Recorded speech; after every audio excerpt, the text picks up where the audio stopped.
visions through my dreams, seeing myself swimming in the universe.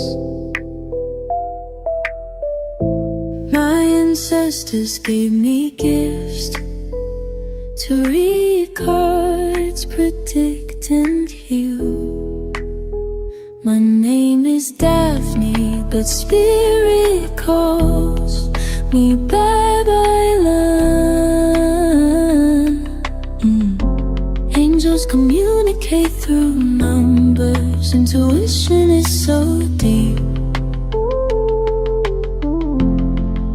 The gift I fully embrace within.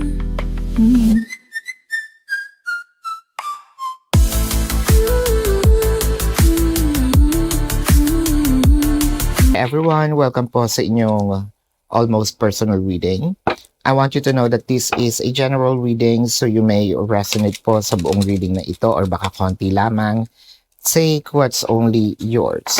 I also want you to know that this is a timeless reading, so whenever you find the video, the message is also meant to find you. Tingnan natin ang nangyayari sa paligid. Your first card is the Page of Cups, the Seven of Wands, and the Sun. So, may pumuporma, merong gustong lumapit, magpakilala. Parang meron dito nagsasabi, uy, ireto mo naman ako dyan. Or build up mo ako dyan, no? The Seven of Wands, or probably siya mismo, no? Yung lumalapit sa'yo. Nakikipagharutan, hinaharot ka, inaartehan ka, nilalandian ka, nilalandi ka. Hindi mo alam, siguro, na this person is becoming extra kasi gusto magpapansin, no? Sa'yo, I feel like mahilig ka ba sa tea? Or mahilig ka sa maaasim, no? Especially yung lemon, no? I don't know, are you detoxifying? Because I'm seeing here sort of like a lemon tea. The Seven of Wands, I think hinihingi na nito yung information mo, or alam na nito yung Facebook mo, no? I think that this person would love to know your number. Ayan. Now, with the Strength card, the Star, and the Three of Pentacles. I feel like medyo ipinag-iisipan mo. Medyo popular itong person na ito. It can be a TikToker, no? It can be nagsisimula na rin itong mag-vlog, or it can be, you know, nasa entertainment industry. Medyo maganda naman talaga yung katawan niya. Or ikaw, you're trying to lose some weight as well.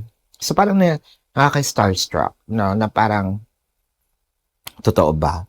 Meron ba itong feeling sa akin? Meron ba siya talagang gusto sa akin? With the Three of Pentacles, pinag-iisipan mo ngayon yung mga forma nito, no? Yung mga moves nito. Siyempre, at the back of your mind, hindi mo masyadong ina-entertain.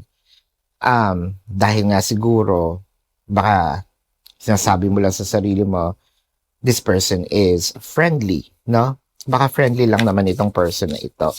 I feel like popular siya. It may not be the influencer type, baka doon sa building ninyo, no?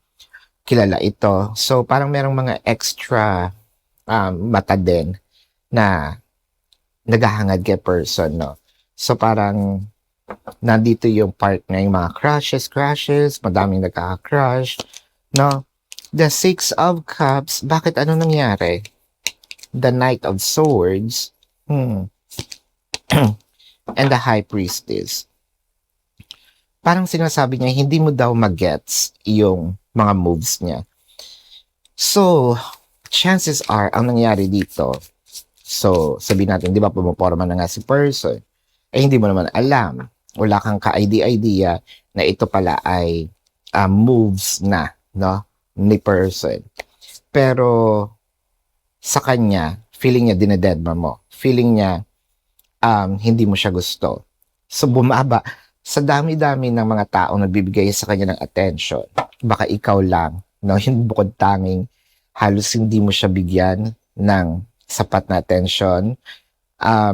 Kaya parang nag-backward ito, no? there might be some ego playing dahil bakit yung iba, no? Nagkakagusto sa akin, yung iba talagang merong pagtingin sa akin, kumbaga nagpapapansin. Ngayon ako, yung nagpapapansin, parang ayaw mo. The Six of Cups is clarified with the Seven of Swords and the Four of Cups. I don't know, kilala mo ba yung ex nito? Or do you have an idea kung sino yung ex niya? Kasi parang feeling mo lang ha, na ginagawa kang rebound or pinagsiselos ka ng tao, no? Pinagsiselos ng tao, ng ex niya, sa'yo. You don't believe in this person's actions so far. Kaya siguro, medyo hindi mo binibigyan ng halaga, no? Masyado yung kanyang mga moves. In fact, parang ayaw mo, yun nasa limelight, no? The High Priestess is clarified by,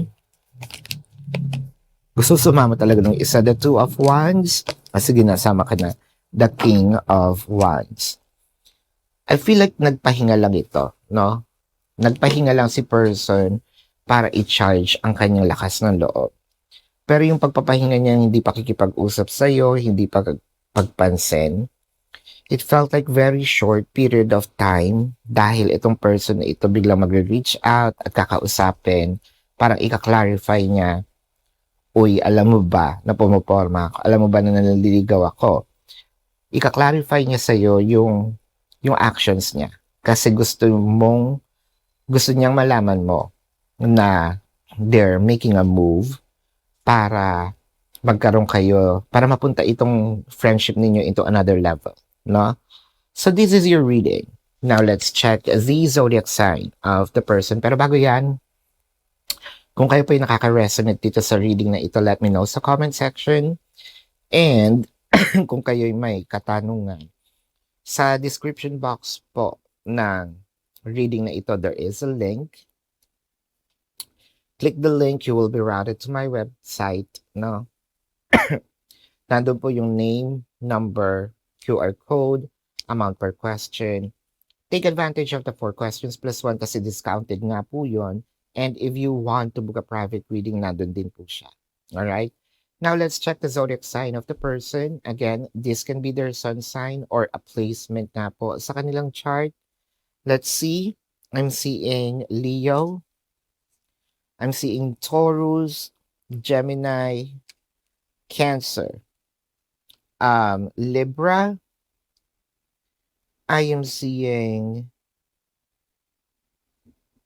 Scorpio, Leo, Aquarius.